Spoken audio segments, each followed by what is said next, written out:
మన చంద్రన్న హయాంలో ఆత్మవిశ్వాసంతో తెలుగు ప్రజల భవిష్యత్తుకు పునాది మనం వేశాం. ఇప్పుడు అదే స్ఫూర్తితో ప్రజలకు, పార్టీకి, కార్యకర్తలకు మంచి భవిష్యత్తు అందించాలన్న లక్ష్యంతో సరికొత్త నినాదాన్ని రూపొందిస్తున్నాము. దీనికోసం 6 శాసనాలు నేను ఈరోజు మీ ముందు ప్రతిపాదిస్తున్నా. నా తెలుగు కుటుంబంలో భాగంగా ఈ 6 శాసనాలు ఉంటాయి.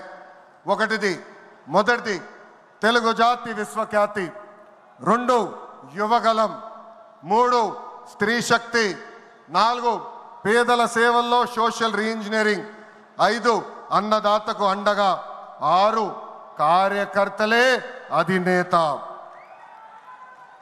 ఇవి మన 6 శాసనాలు. మొదటిది తెలుగు జాతి విశ్వఖ్యాతి.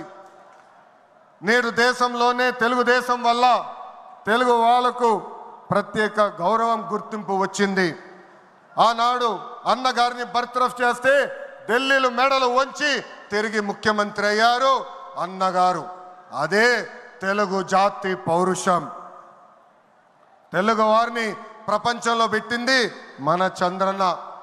కులం, మతం, ప్రాంతం అతీతంగా అన్ని రంగాల్లో ప్రపంచంలోనే నంబర్ 1 స్థానంలో తెలుగు జాతి ఉండాలి. అన్ని రంగాల్లో మన తెలుగువారు ముందు ఉండాలి. ఇది ఎజెండాగా పెట్టుకుని మనందరం పని చేయాల్సిన అవసరం ఉంది. రెండోది యువగలం. తెలుగుదేశం పార్టీలో యువతకు పెద్ద పీట వేస్తున్నాం. వేదికమైన మీరు చూస్తే అర్థమవుతుంది. మొన్న జరిగిన ఎన్నికల్లో 164 శాసనసభ్యుల్లో 88 మంది మొదటిసారి గెలిచిన శాసనసభ్యులు ఉన్నారు.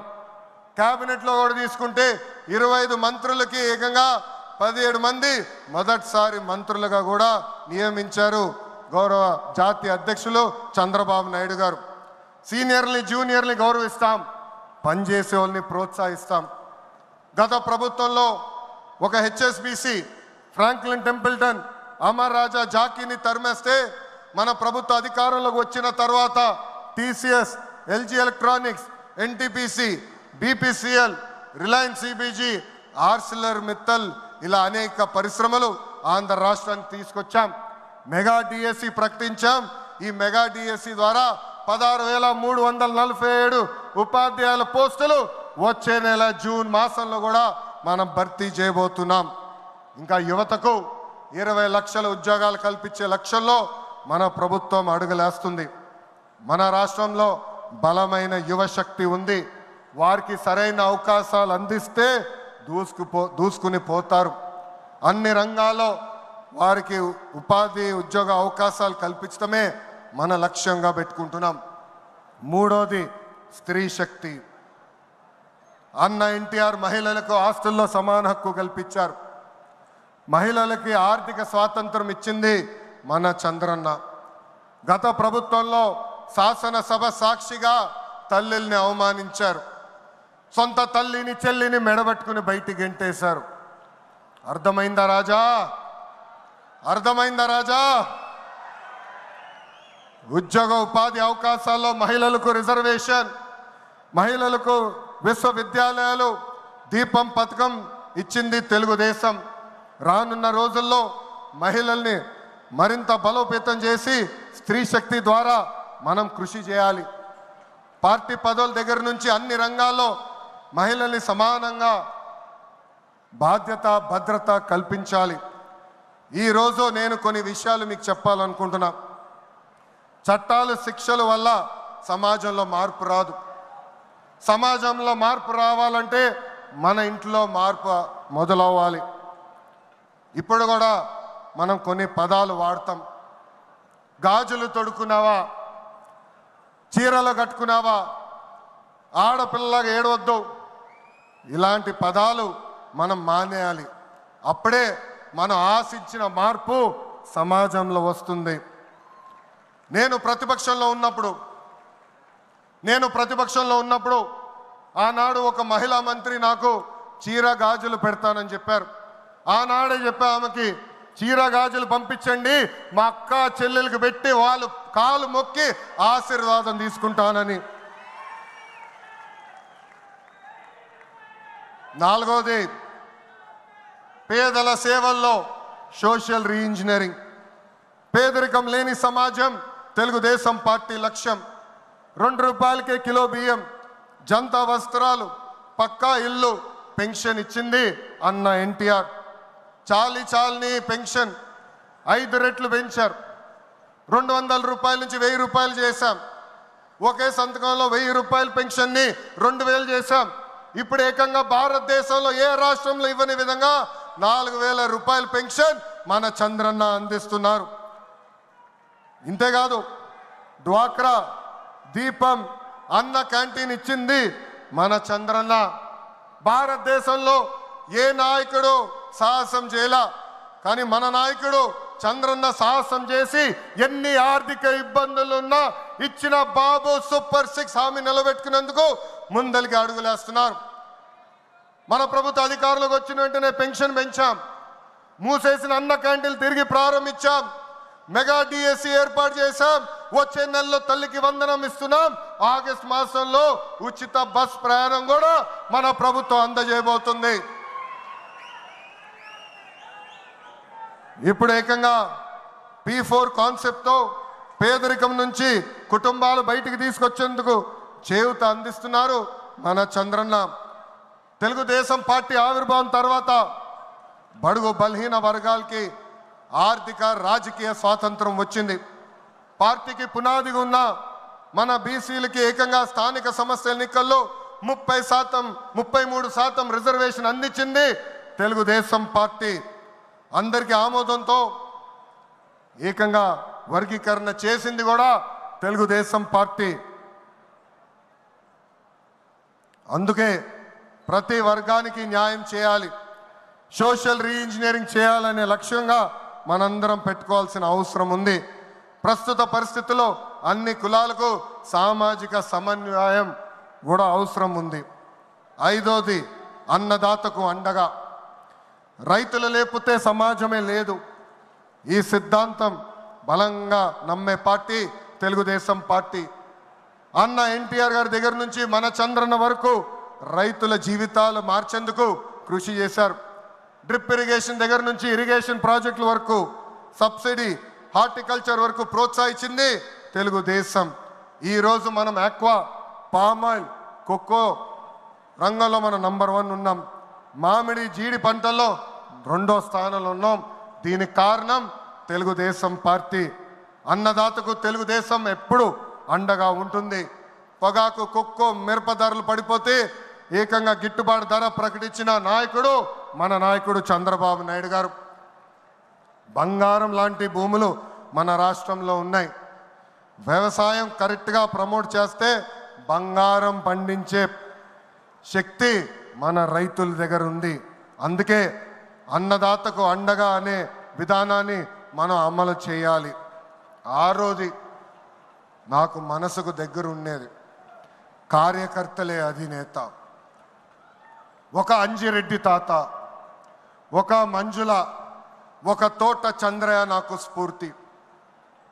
ఆనాడు పొంగనూరు నియోజకవర్గంలో అంజిరెడ్డి తాత స్థానిక సంస్థ ఎన్నికల్లో నామినేషన్ వేసేదానికి వెళ్తే ఆనాటి పాలకులు అడ్డం తిరిగారు. తొడగొట్టి మీసాలు మిలేసి రండి నేను నామినేషన్ వేసి చూపిస్తానని చెప్పారు మన అంజిరెడ్డి తాత.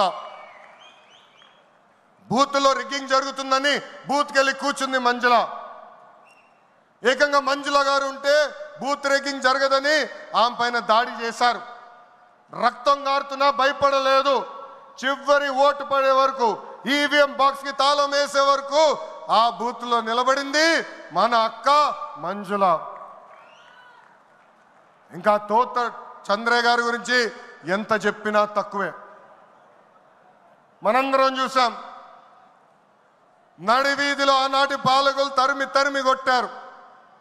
ఏకంగా డివైడర్ పెట్టి కత్తిని గొంతుకు పెట్టారు.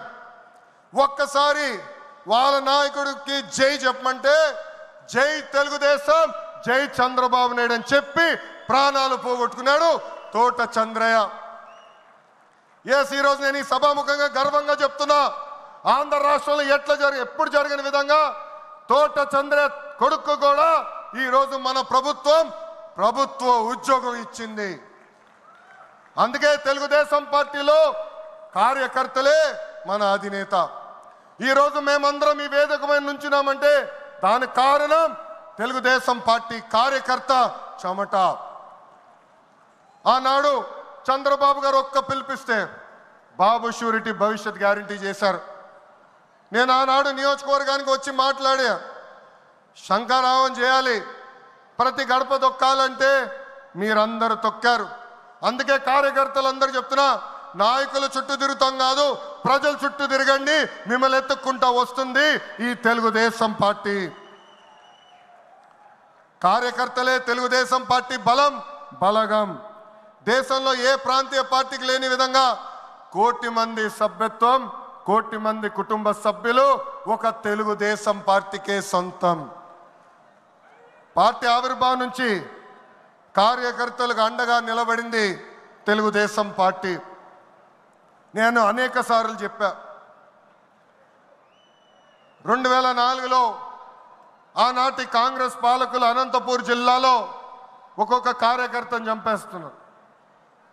అది చూసి చంద్రబాబు నాయుడు గారు వాళ్ళ పిల్లలు ఫ్యాక్షన్లోకి వెళ్ళకూడదని ఏకంగా గండిపేటలో ఎన్టీఆర్ మోడల్ స్కూల్ ఏర్పాటు చేశారు. నాతో కన్నా కార్యకర్తల పిల్లలతో ఎక్కువ సమయం ఆయన గడిపారు. ఆనాడే ఆయన అడిగాను, ఇది న్యాయమా, నాతో సమయం గడపాలి కదా అని. ఆయన ఒకటే అన్నారు, ఆ పిల్లలకి తల్లిదండ్రులు లేరు, ఫ్యాక్షన్ దాడిలో చంపేశారు, వాళ్ళ కళ్ళల ముందర చంపేశారు, వాళ్ళకు ఒక తండ్రిగా నేను నిలబడాలి, అది నా బాధ్యత అని చెప్పిన వ్యక్తి చంద్రబాబు నాయుడు గారు. యువగలం పాదయాత్రలను కలిసా, వాళ్ళ కష్టాలు నేరుగా నేను చూసా. చంద్రబాబు నాయుడు గారు చేసిన సేవ ఆ పిల్లలు ఈరోజు కూడా మర్చిపోవట్లేదు. కార్యకర్తల కష్టం వస్తే మొదటిగా స్పందించిన పార్టీ తెలుగుదేశం పార్టీ. అలాంటి కార్యకర్తలకి అనేక సంక్షేమ కార్యక్రమాలు చేస్తున్నాం. 5 లక్షల రూపాయలు ప్రమాద బీమా, విద్య, వైద్యం, ఉపాధి కూడా కల్పిస్తున్నాం. జాతీయ అధ్యక్షుల పిలుపు మేరకు అలాంటి కార్యకర్తలు ఆదుకునేదానికి, వాళ్ళ సొంత కాలుపై నిలబడడానికి, వాళ్ళకి ఆర్థిక స్వాతంత్రం వచ్చేదానికి ఒక ప్రణాళిక కూడా మేము రూపొందిస్తున్నాం. ఈ 6 శాసనాలు మనకు కీలకమైంది. వేదికమైన పెద్దల దగ్గర నుంచి నా ముందలున్న తెలుగుదేశం పార్టీ కుటుంబ సభ్యులందరినీ ఒక విషయం తెలపాలనుకుంటున్నా. కష్టకాలాలు వస్తాయి, మన రోజు కొన్ని నిర్ణయాలు తీసుకోవాల్సి వస్తుంది. ఒక మంత్రిగా, జాతీయ ప్రధాన కార్యదర్శిగా నేను కూడా కొన్ని నిర్ణయాలు తీసుకోవాల్సిన అవసరం ఉంటుంది. అప్పుడు ఈ 6 శాసనాలు మనందరం చదువుకుని ఆ 6 శాసనాలు చెప్పిన మార్గమే మనందరం ఎంచుకోవాలని ఈ సభాముఖంగా కార్యకర్తలకి, వేదికమైన నాయకులందరికీ నేను పిలిపిస్తూ, నా తెలుగు కుటుంబం ఈ 6 శాసనాలు నేను ప్రతిపాదిస్తున్నాను. ఈ ప్రతిపాదనను మీరందరూ బలపరచాలని ఈ సభాముఖంగా కోరుకుంటూ, నాకింత అద్భుతమైన అవకాశం ఇచ్చిన నా ప్రాణ సమానమైన కార్యకర్తలందరికీ పేరు పేరున నా హృదయపూర్వక ధన్యవాదాలు తెలుపుకుంటూ మీ అందరి దగ్గర నుంచి సెలవు తీసుకుంటున్నా.